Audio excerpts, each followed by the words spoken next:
Hello, my dear friends. So, today we are talking about women empowerment. So, what does it mean?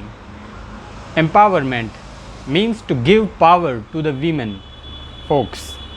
We live in a country where motherhood is celebrated.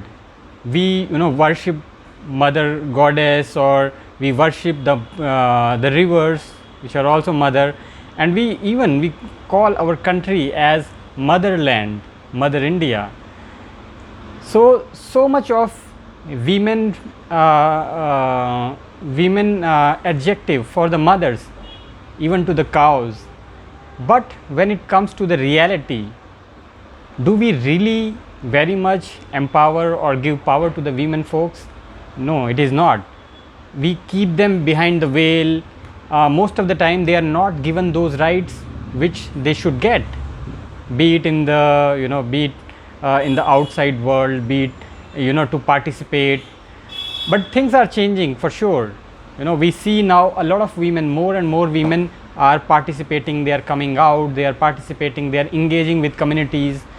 So it is so very important. So let us understand why women empowerment is important. How does it impact us?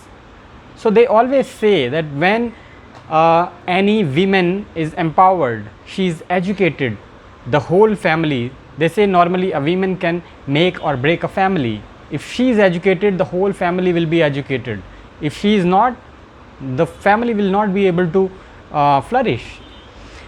So when women folks are educated, they are able to help their family with different things, maybe educating their kids if they are at home. When they are going out, they are earning money, and they have participation, they help the country to grow, because they have different set of attributes which are helpful for the entire societies.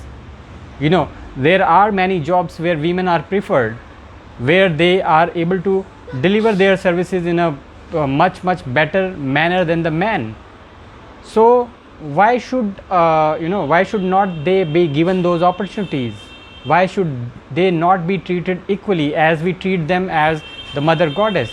Why should not they actually have those powers? There are few countries where women are the head of the family, they control the family, even if there are older male, but there are the surviving oldest female is the head of the family. So they run beautifully, like the countries like Bhutan. So there are matriarchal societies where the women folk, they are the head of the family, so they do very good job. So it is so very important to empower women for so many reasons. Like if women are empowered, educated, there is less of birth rate, and there are when they go out, they help the families with different things, they have their opinion is heard. When they feel that okay, we means they work as a troubleshooter also. When somebody is in problem, if their voices are heard, they can bring some brilliant solutions, because every person is different. So it is so very important to empower women folks. Thank you so much.